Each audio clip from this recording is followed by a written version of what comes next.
Assalamualaikum warahmatullahi wabarakatuh.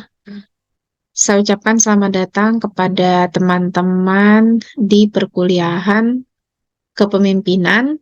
Hari ini kita akan membahas tema spesifik tentang kesesuaian tipe kepemimpinan dengan perilaku individu. Baik, ada beberapa yang akan kita bahas hari ini. Pertama, mengapa kesesuaian itu penting, tipe kepemimpinan, konsep kesesuaian, tantangan kesesuaian, dan bagaimana meningkatkan kesesuaian. Sebelum kita membahas lebih jauh materi tentang kesesuaian ini, kita terlebih dahulu harus tahu nih, mengapa sih kesesuaian ini menjadi penting antara tipe kepemimpinan dengan perilaku individu. Pertama, ketika terjadi kesesuaian ini berdampak pada kinerja karyawan. Individu akan bekerja secara lebih efektif dan produktif, merasa didukung dengan cara yang sesuai dengan gaya kerja dan preferensinya. Sebab ketika terjadi kesesuaian, itu pasti antara si pemimpin dalam sebuah tim dan anggota itu bisa bekerja secara lebih efektif gitu. Banyak terjadi kesamaan, kecocokan dalam berbagai aspek ya. Ini lebih jauh akan kita bahas di slide berikutnya. Selain itu, kesesuaian ini juga penting karena dia ini mempengaruhi motivasi ya, motivasi individu dalam mencapai tujuan. Pemimpin merespon kebutuhan motivasional individu. Nah, di sini pemimpin menyesuaikan diri dengan kebutuhan yang dirasakan oleh anggota atau timnya. Sehingga terciptalah lingkungan kerja yang baik ketika terjadi kesesuaian itu tadi. Selanjutnya, reduksi konflik. Nah, jelas ya, karena ketika terjadi kesesuaian ini dapat mengurangi konflik dan stres di tempat kerja. Konflik yang mungkin timbul akibat ketidaksesuaian. Misalkan perbedaan pendapat, percekcokan, ataupun perbedaan antara kebutuhan dengan apa yang difasilitasi oleh pemimpin gitu. Nah, ketika terjadi ada kesesuaian ini, maka tentu akan mereduksi konflik yang di dalam sebuah organisasi atau perusahaan. Selanjutnya, retensi karyawan ya. Hubungan yang positif dengan pemimpin ini secara langsung berkontribusi pada retensi karyawan. Jadi si karyawan ini akan cenderung untuk menetap pada sebuah organisasi maupun perusahaan. Yang terakhir ini kita bahas mengenai kerja tim ya. Fleksibel dalam mengelola tim. Ketika terjadi sebuah kesesuaian, maka pemimpin dan individu itu sebenarnya lebih fleksibel dalam proses pengelolaannya, sehingga dapat meningkatkan efektivitas dalam berbagai situasi. Nah, selanjutnya, sebelum kita membahas tentang perilaku individu, kita akan membahas tentang berbagai jenis tipe kepemimpinan. Ada banyak sekali sebenarnya gaya atau tipe kepemimpinan yang sering didiskusikan ya. Yang pertama di sini ada otoriter. Mungkin teman-teman sudah sering ya mendengar istilah ini. Tapi ada 3 poin di sini. Pertama, pemimpin mengambil keputusan sendiri dalam berbagai situasi. Artinya dia tidak melibatkan orang lain. Dia berperan sebagai leader, pengambil keputusan, dan komunikasinya itu bersifat satu arah gitu. Jadi dia lebih sering memberi komando atau instruksi kepada anggota ataupun kepada tim yang tergabung di dalamnya.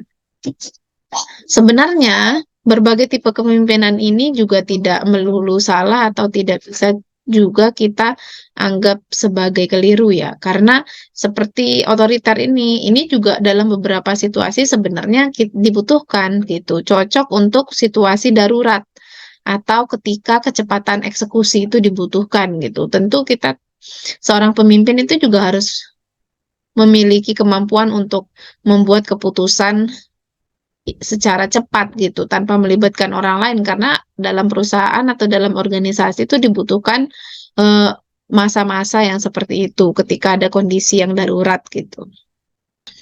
Yang kedua adalah demokratis. Keputusan dalam sebuah perusahaan atau organisasi itu melibatkan partisipasi dari anggota tim. Jadi terjadi diskusi, kemudian ada komunikasi dua arah, ada pertimbangan ide dan pendapat dari eh, orang lain di dalam sebuah tim. Keterlibatan anggota tim untuk mencapai tujuan bersama. Nah, ini tujuan organisasi ya tentu saja. Yang ketiga adalah transaksional. Transaksional ini menitik beratkan pada transaksi ya atau alat tukar. Di sini menggunakan sistem reward and punishment gitu. Jadi dibutuhkan alat tukar dalam proses dalam tipe kepemimpinan ini. Misalkan pemimpin menetapkan aturan yang jelas tentang apa yang diharapkan dari karyawan. Nah, ketika karyawan melakukan sebuah pekerjaan, maka pemimpin akan memberikan reward. Sebaliknya, ketika karyawan ini tidak mampu memenuhi sebuah pekerjaan atau memiliki kinerja yang buruk, maka alat tukarnya adalah punishment yang akan diberikan gitu. Nah, ini transaksional menitik beratkannya pada alat tukar itu tadi. Tipe kepemimpinan yang keempat adalah transformasional. Menginspirasi tim untuk mencapai hasil yang melampaui harapan. Jadi pemimpin ini bagaimana caranya dia berusaha untuk mendorong eh, anggota tim untuk melakukan inovasi maupun kreativitas yang positif yang berkaitan dengan tugas-tugas harian maupun dalam tujuan organisasi. Pengembangan individu dan pemahaman visi bersama. Nah, ini yang disoroti dalam kepemimpinan transformasional. Kemudian situasional. Kepemimpinan situasional ini menyesuaikan gaya kepemimpinan dengan kebutuhan situasi dan kemampuan yang dimiliki tim gitu. Jadi pemimpin ini harus pandai-pandai melihat ya, harus peka terhadap kondisi maupun situasi yang sedang terjadi dalam perusahaan, dalam organisasi gitu. Nah, pemimpin ini akan merespon sesuai dengan stimulus yang ada dalam perusahaan. Fleksibel dalam mengadopsi pendekatan yang paling sesuai. Tipe kepemimpinan yang keenam adalah laissez-faire. Jadi, tipe kepemimpinan ini memberikan kebebasan penuh kepada anggota tim untuk mengambil keputusan. Ini lebih bersikap membiarkan ya atau melepaskan, memberikan kepercayaan kepada anggota tim untuk mengambil keputusan dalam berbagai situasi gitu. Jadi tipe kepemimpinan ini cocok untuk diberikan pada tim yang memang mereka memiliki keterampilan yang tinggi gitu, sehingga pemimpin hanya mengawasi sedikit saja gitu, pola kerjanya seperti apa gitu, bisa evaluasinya bahkan bisa setelah proses pengambilan keputusan dan pemberian tugas gitu. Nah, itu tipe kepemimpinan yang keenam. Yang ketujuh ada servant. Nah, servant ini pelayan ya. Jadi pemimpin melihat dirinya itu sebagai seorang figur yang memberikan pelayanan bagi anggota timnya. Fokus pada pemenuhan kebutuhan anggota tim dan membantu anggota tim untuk berkembang gitu. Yang kedelapan ada tipe kepemimpinan visioner. Fokus utama dari tipe kepemimpinan ini adalah masa depan atau tujuan, mengidentifikasi tren, peluang, dan tantangan gitu. Jadi benar-benar berfokus kepada visi di masa depan ya. Visi ke depan itu seperti apa. Nah, dengan fokus yang dimiliki tersebut, akhirnya pemimpin ini sangat peka sangat berfokus untuk mengetahui, mengasesmen apa yang terjadi di lapangan, peluang, tren, dan tantangan yang sekiranya terjadi. Nah, pemimpin yang visioner ini mengkomunikasikan impian besar dan bekerja menuju visi tersebut. Artinya menggerakkan para karyawan atau para anggota tim untuk bersama-sama menuju visi yang telah ditetapkan tadi. Yang kesembilan adalah tipe kepemimpinan karismatik. Nah, tipe kepemimpinan ini menitik beratkan pada personalitas atau kepribadian dari pemimpin.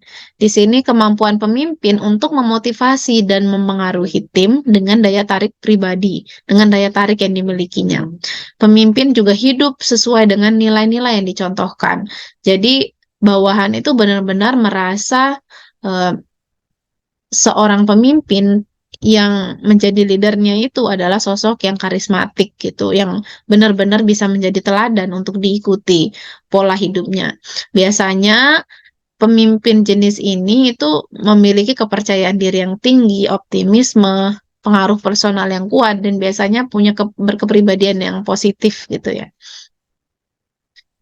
Nah, selanjutnya kita akan membahas tentang perilaku individu. Nah, tadi kita sudah membahas tentang tipe kepemimpinan, selanjutnya perilaku individu dan bagaimana kesesuaian antara kedua hal ini. Yang pertama kita harus mendefinisikan dulu nih perilaku individu itu apa. Sebenarnya ada banyak sekali ya definisi maupun makna dari perilaku itu sendiri. Secara general mungkin kita bisa mengambil 3 poin. Yang pertama itu tindakan, reaksi, atau respon yang ditunjukkan. Nah, secara detail ini bisa mencakup pada tindakan yang nyata, respon emosional, dan proses kognitif yang dapat diamati atau diukur. Nah, baik secara sadar maupun tidak sadar. Di sini ada beberapa perspektif yang sering dibahas dalam psikologi. Itu pertama, psikoanalisis dari Sigmund Freud itu mendefinisikan perilaku itu meliputi alam bawah sadar manusia, bagaimana manusia bertindak gitu ya. Ada id, ada ego, ada superego. Kemudian behaviorisme, itu ada B.F. Skinner. Selanjutnya ada hierarki kebutuhan dari Abraham Maslow, di mana manusia itu didrive oleh berbagai macam tingkat kebutuhan ya, mulai dari kebutuhan dasar hingga kebutuhan aktualisasi diri. Mungkin nanti ini secara mendetail teman-teman bisa mencari referensi sendiri ya. Selanjutnya ada perkembangan kognitif, ada psikososial dari Erik Erikson, bagaimana manusia itu memiliki fase perkembangan yang berbeda-beda dan tuntutan psikologis yang berbeda-beda gitu. Pembelajaran sosial dari Albert Bandura dan seterusnya. Jadi perilaku individu ini benar-benar kompleks dan multi perspektif gitu ya.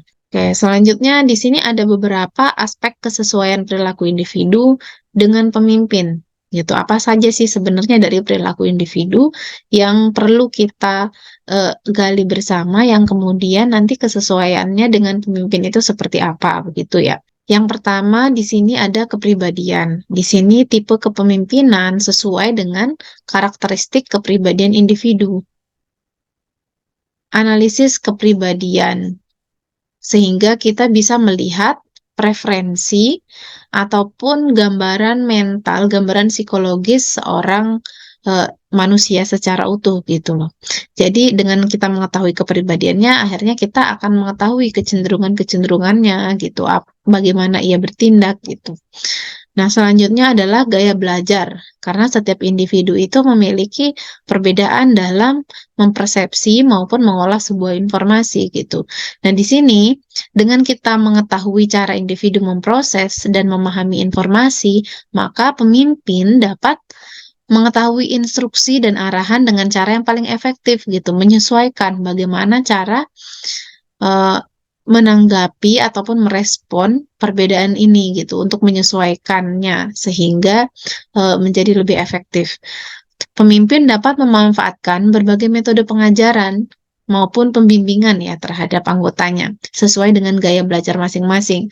Di sini seperti ada auditori, misalkan ada orang yang lebih ke fokus, lebih mudah menangkap sebuah informasi itu melalui mendengar, ada juga melalui visual atau melihatnya, ataupun praktek ya, kinestetik gitu.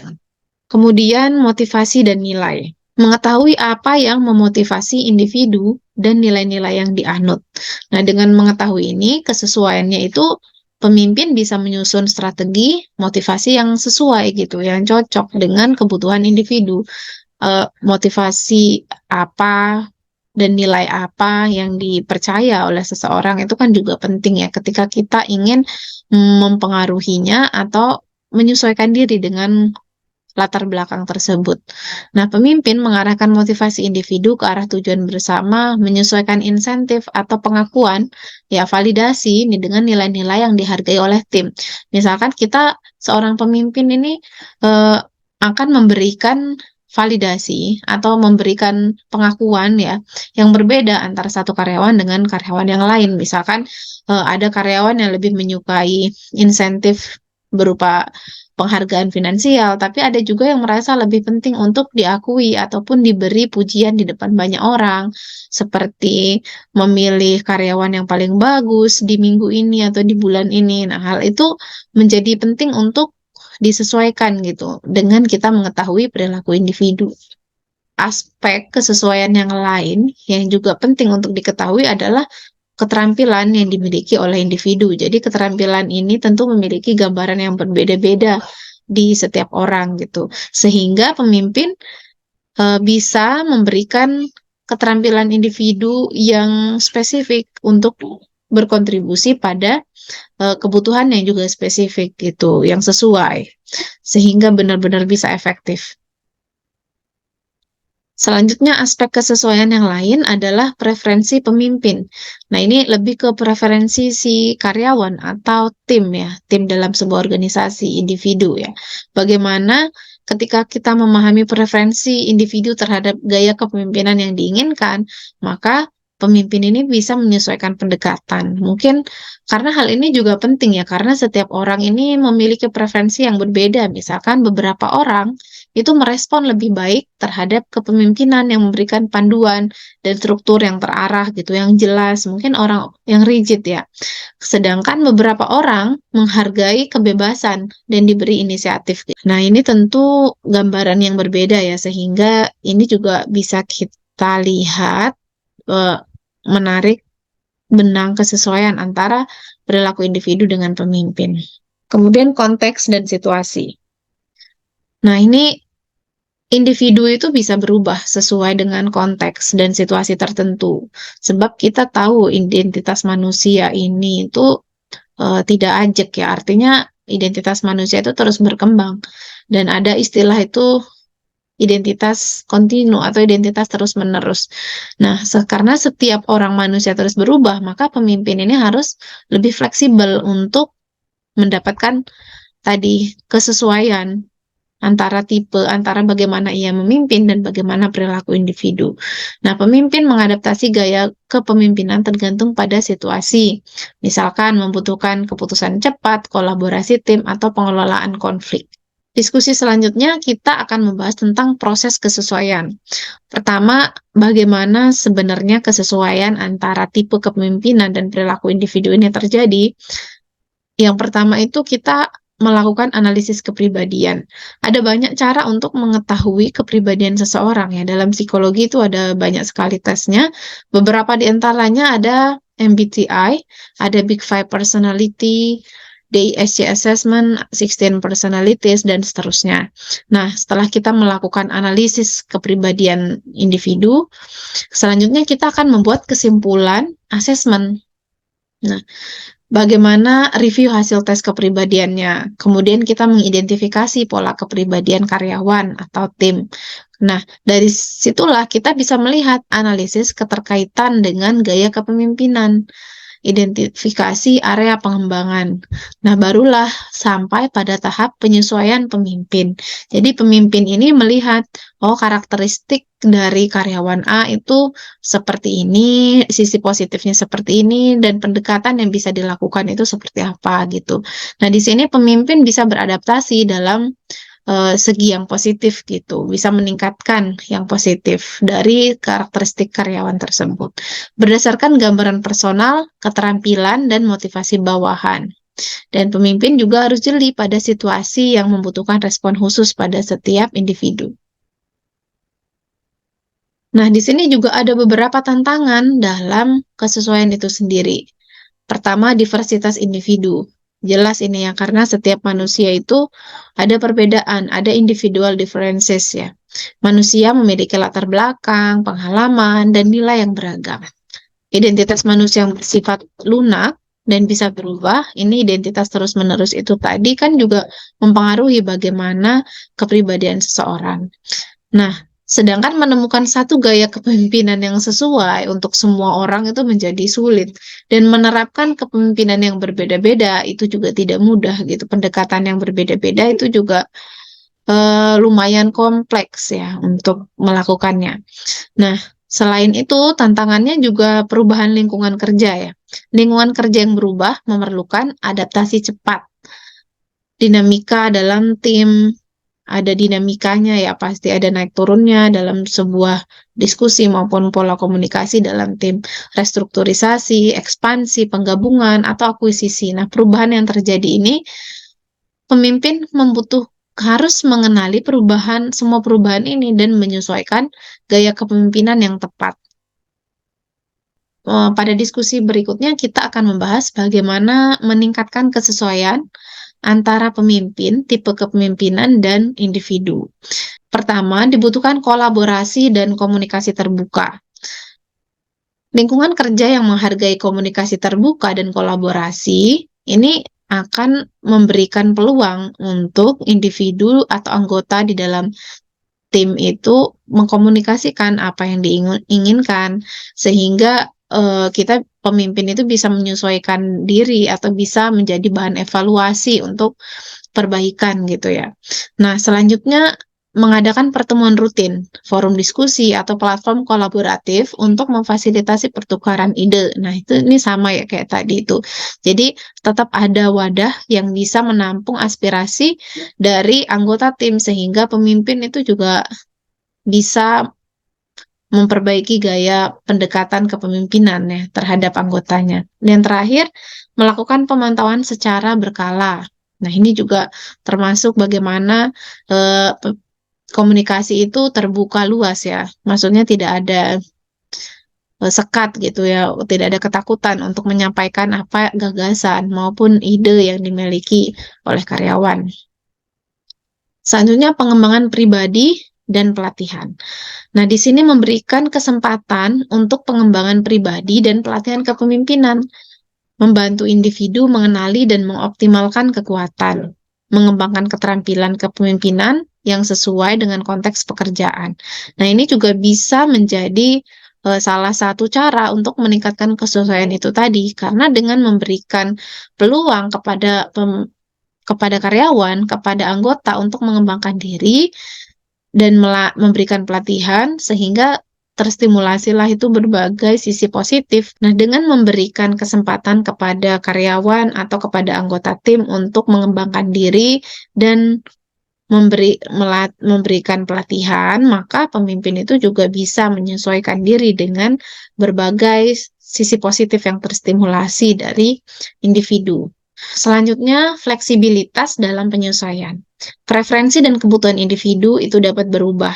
Ada banyak faktor yang bisa mempengaruhinya, baik itu internal maupun eksternal, seperti waktu dan konteks pekerjaan yang berbeda, itu tuh juga bisa menjadi faktor yang bisa membuat preferensi individu ini bergeser gitu, sehingga pemimpin perlu tetap fleksibel dan siap untuk menyesuaikan diri sesuai dengan perubahan yang ada.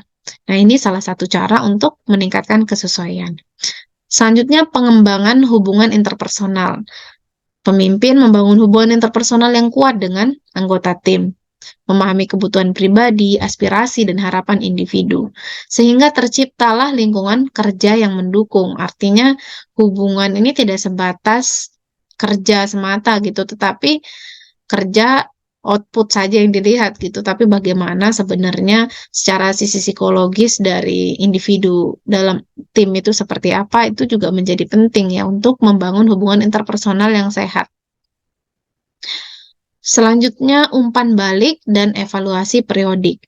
Nah, pemimpin meminta umpan balik dari anggota tim secara berkala untuk memastikan bahwa ini sesuai nggak nih pendekatannya, apakah hasilnya menjadi efektif atau tidak gitu. Nah, melakukan evaluasi ini juga meliputi dampak dan penerapan dari tipe kepemimpinan yang sudah berlangsung gitu. Misalkan selama ini pemimpinnya bersifat otoriter, jadi perlu dievaluasi nih hasilnya seperti apa, karyawan itu memberi masukan seperti apa. Nah, itu juga penting untuk meningkatkan kesesuaian. Selanjutnya, konsisten dalam nilai dan budaya. Nah, ini yang paling penting ya, maksudnya dari semua cara meningkatkan kesesuaian itu tadi, jangan sampai justru keluar dari nilai yang dianut dalam perusahaan ataupun budaya kerja dalam perusahaan gitu. Jadi memastikan bahwa tipe kepemimpinan yang diterapkan tetap konsisten serta memastikan keselarasan antara visi kepemimpinan dan tujuan organisasi. Yang terakhir di sini ada contoh kasus ya. Latar belakang PT Bintang adalah sebuah perusahaan teknologi yang sedang berkembang pesat. Mereka memiliki tim yang terdiri dari individu dengan latar belakang dan keahlian yang beragam. Manajemen perusahaan menyadari pentingnya memahami tipe kepemimpinan yang sesuai dengan karakteristik perilaku individu untuk mencapai kinerja tim yang optimal. Nah, dalam cerita ini ada 3 karyawan. Karyawan A adalah Andi, seorang pengembang perangkat lunak yang sangat mandiri dan kreatif. Dia cenderung bekerja lebih baik ketika diberikan kebebasan untuk mengeksplorasi ide-ide baru dan menciptakan solusi inovatif. Andi tidak begitu suka aturan yang kaku dan lebih memilih lingkungan kerja yang fleksibel. Sedangkan karyawan B atau Budi adalah seorang analis bisnis yang terorganisir. Jadi berbeda sekali ya dengan Andi. Dan Budi ini suka bekerja sesuai prosedur yang telah ditentukan. Dia menyukai perencanaan yang matang dan merasa nyaman ketika tugas-tugasnya terstruktur dengan baik. Budi cenderung mencari arahan dan panduan yang jelas dari atasan. Nah, sedangkan karyawan C, Cika, adalah seorang desainer grafis yang sangat kolaboratif. Dia menikmati bekerja dalam tim dan merasa termotivasi ketika ide-idenya diakui oleh rekan-rekannya. Cika senang berbagi wawasan dan bekerja secara bersama-sama untuk mencapai tujuan tim. Jadi dari ketiga orang ini kita bisa melihat bahwa mereka ini memiliki kecenderungan yang berbeda-beda ya sebenarnya. Jadi ada pola kerja dan kebutuhan yang berbeda dari ketiga orang ini. Misalkan Andi kan cenderung mandiri dan kreatif dan dia ini mengeksplorasi ide baru dan menciptakan solusi. Nah, dia tidak suka aturan dan dia suka kerja yang fleksibel gitu. Jadi lebih suka diberi kebebasan. Sedangkan Budi ini sebaliknya, dia suka terstruktur. Kemudian dia mencari arahan dan panduan yang sudah jelas gitu. Jadi dia mengikuti alur yang sudah ditentukan oleh atasan. Sedangkan Cika ini suka kerjanya tuh bersama-sama gitu, kerja tim. Dan dia itu lebih termotivasi ketika di tengah banyak orang nih, ketika ide-idenya diakui oleh rekan-rekannya. Nah, jadi ketiganya ini sudah bisa dilihat ya di mana perbedaannya. Nah, tipe kepemimpinannya seperti apa? Nah, manajer tim, Tuan X, menyadari perbedaan karakteristik individu dalam timnya, dan dia ingin menerapkan tipe kepemimpinan yang sesuai dengan masing-masing anggota tim. Nah, maka untuk Andi, Tuan X memilih untuk menerapkan gaya kepemimpinan transformasional.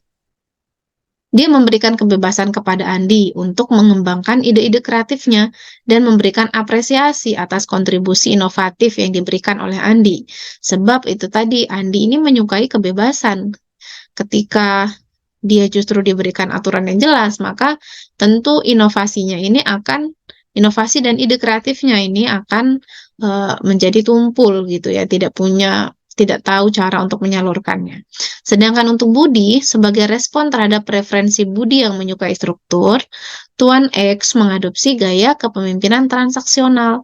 Dia memberikan panduan yang jelas kepada Budi, misalkan membuat aturannya seperti apa, kemudian pola kerjanya seperti apa. Nah, ketika Budi berhasil menyelesaikannya, maka Tuan X ini memberikan pengakuan ketika Budi mencapai target. Dan ketika Budi memiliki kinerja yang bagus dan bekerja sesuai dengan aturan yang ditetapkan, maka Budi mendapatkan pengakuan gitu, mendapatkan penghargaan, mendapatkan insentif gitu dari Tuan X. Oke, sedangkan untuk Cika, Tuan X menggunakan pendekatan kepemimpinan demokratis. Jadi, Tuan X memberikan Cika dan timnya kesempatan untuk berpartisipasi dalam pengambilan keputusan. Ini menciptakan lingkungan di mana Cika dapat berkolaborasi dengan rekan-rekannya. Cika merasa didengar dan tetap termotivasi ketika berada di tengah banyak orang gitu. Karena dia suka berada di pusaran orang yang melibatkan banyak anggota tim lain untuk bekerja sama dan mendengar pendapatnya. Nah, jadi ketiga gaya kepemimpinan ini sangat jauh berbeda ya sebenarnya.